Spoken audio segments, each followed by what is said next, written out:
So hello everyone. Now we'll discuss about the malignant tumors of our liver. हम लोगों ने benign के बारे में पढ़ लिया है. अब malignant में जो लेस कॉमन है पहले वो देख लेते हैं, क्योंकि कॉमन तो हम लोगों ने पूरा का पूरा डिस्कस कर लेना है.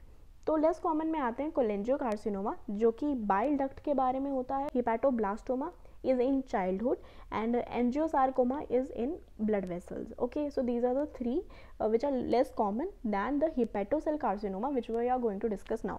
So hepatocell carcinoma, ये HCC is the most common carcinoma you can see in liver. और इसमें होता क्या है कि 85% जो ये जो कार्सिनोमा है ना, 85% से ज़्यादा ये उनमें होता है जिनमें HBV इन्फेक्शन होती है. बेसिकली वायरल हेपेटाइटिस जिनमें होता है उसमें ज़्यादा टेंडेंसी होती है ये कार्सिनोमा डेवलप होने की. So more than 85% in HBV is observed.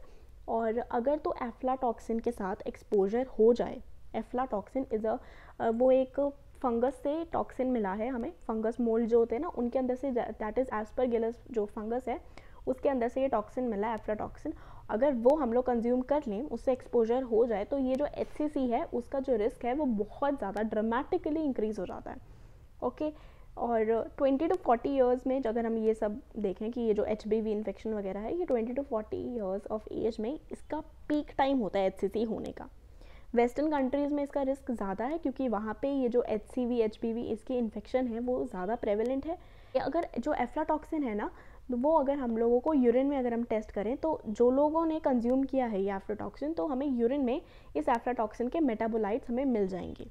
Okay. तो हमें पता लग सकता है कि उसको हिपैटिक सेल कार्सिनोमा इसकी वजह से है, अगर वो यूरिन के अंदर हमारा एफ्लाटॉक्सिन के मेटाबोलाइट्स हैं, तो हम लोग उसको स्टॉप कर सकते हैं यूज़ करना. पैथोजेनेसिस में हम लोगों ने वही बात की है, जैसे कि कोई भी वायरल इन्फेक्शन हो गई, टॉक्सिक इंजरीज जैसे कि हमने अभी बोला एफ्लाटॉक्सिन हो गया, मेटाबॉलिक सिंड्रोम जैसे कि कोई डायबिटीज़ मेलाइटस है या non alcoholic fatty liver disease है. इन सब में एक्चुअली में होता क्या है कि क्रोनिक कंडीशन आ जाती है, क्रोनिक लिवर डिजीज़ हो जाती है अल्कोहल के साथ. इनहेरिटेड डिजॉर्डर जैसे अल्फा-1 एंटीट्रिप्सिन डेफिशिएंसी होना, टॉक्सिक इंजरीज, मेटाबॉल, इन सब से क्या होता है, बेसिकली क्रोनिक कंडीशन हो जाती है. क्रोनिक इन्फ्लेमेशन की वजह से जो हमारा हिपैटोसेलुलर कार्सिनोमा है वो डेवलप होने के चांसेस बढ़ जाते हैं. म्यूटेशन इसमें अब आती किस में है, वैसे तो काफ़ी सारी हैं, लेकिन अगर हम लोग टू इम्पॉर्टेंट देखें जो कि ज़्यादातर मोस्ट कॉमनली हो जाती हैं, तो that is TP53 and beta catenin. Beta catenin हम लोगों ने बिनाइन में भी पढ़ा था. बीटा कैटेनिन जो है वो 40% ऑफ द केसेस में हमें म्यूटेशन दे रही है और TP53 60%. बीटा कैटेनिन का फंक्शन क्या था कि वो सेल टू सेल एडिशन करवाती थी और साथ में जीन ट्रांसक्रिप्शन को देखती थी, वो चेक रखती थी.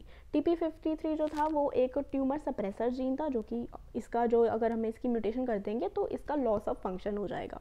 प्रिकर्सर लीजन्स वो हैं कि मतलब हिपैटिक सेल कार्सिनोमा होने से पहले ये लोग थे. सबसे पहला है स्मॉल सेल चेंज. क्या हुआ है कि जो साइज है सेल का वो डिक्रीज हो गया है, जिसकी वजह से क्या हुआ कि न्यूक्लियस टू साइटोप्लाज्मिक जो रेशियो है वो इंक्रीज हो गई है, क्योंकि जो साइज है वो कम हो गया, मतलब साइटोप्लाज्म कम हो गया, न्यूक्लियस उतना ही है, तो ये जो रेशियो है वो इंक्रीज हो गई है.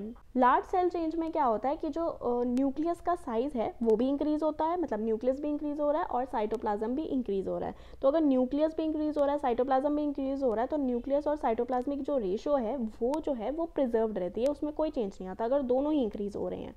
Then comes low grade dysplastic nodules, मतलब कि लो ग्रेड और हाई ग्रेड, मतलब कि उन दोनों की टेंडेंसी कितनी है एक उसमें कन्वर्ट होने की, किस में कन्वर्ट होने की, एक हिपैटिक सेल कार्सिनोमा में. तो this is low grade and this is high grade. Dysplastic मतलब यही सब चीज़ें हैं, जैसे कि हमारा जो सेल है उसमें ATP आना, न्यूक्लियस का साइज, सेल का size, nuclear cytoplasmic ratio, number of nuclei, chromatin कितना है, हाइपर हाइपो कितना है, ये सब चीज़ें हम लोग देखते हैं जब हम लोग डिस्प्लास्टिक देखते हैं कि उसमें क्या ऐसी चेंजेस आई हैं. सो ये लो ग्रेड है मतलब कम चेंज आएंगी, और ये हाई ग्रेड है मतलब ज़्यादा चेंज आएगी. डिस्प्लास्टिक नोड्यूल्स मतलब कि वो अपने आप से अपना जो भी उसका नॉर्मल स्ट्रक्चर था वो चेंज हो चुका है, डिस्प्लास्टिक हो चुका है. देन मैक्रो रीजनरेटिव नोड्यूल्स, ये भी उससे, ये और हाई ग्रेड जो है एक जैसी ही होती हैं, इनमें सब जो ऑलमोस्ट सेम होती हैं, थोड़ी बहुत जो हिस्टोलॉजिकल होती हैं वो इतनी सिग्निफिकेंट नहीं है.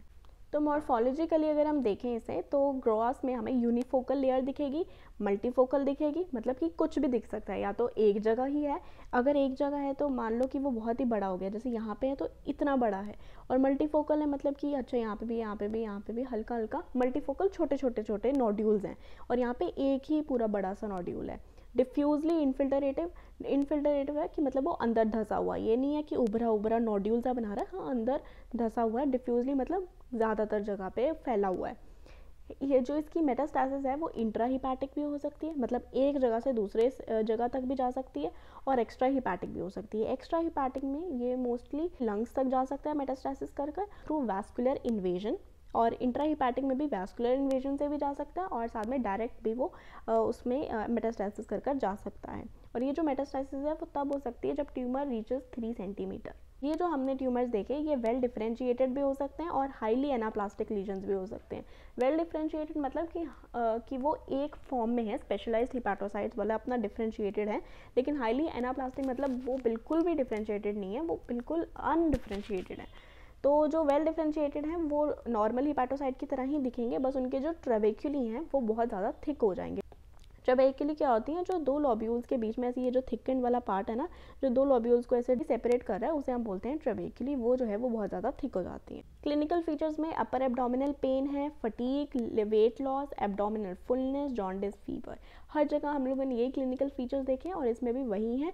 इसमें बहुत ज़्यादा वेट लॉस हो जाता है, ये इंपॉर्टेंट है, और अपर एब्डोमिन जो है उसमें फुलनेस सी हमें फील होती है। मेटास्टैसिस हमने पढ़ लिया कि मोस्ट कॉमन लंग्स में जाता है। Elevated level of fetoprotein, in 50% cases में फीटोप्रोटीन जो है वो एलिवेटेड होती है अगर हम सीरम टेस्ट करें, लेकिन ये जो है इतना स्पेसिफिक नहीं है HCC के लिए, हेपेटिक सेल कार्सिनोमा के लिए स्पेसिफिक नहीं है, ना ही ये वाला टेस्ट इतना ज़्यादा सेंसिटिव होता है। लेकिन जो ग्लाइपिकिन 3 हेपेरिन सल्फेट है, ग्लाइपिकिन याद रख लो, वो जो है वो स्पेसिफिक होता है। और अगर स्टेन की बात करें तो दैट इज़ HEPR1 स्टेन, जो कि HCC के लिए स्पेसिफिक है। डेथ हो सकती है कैकेक्सिया की वजह से।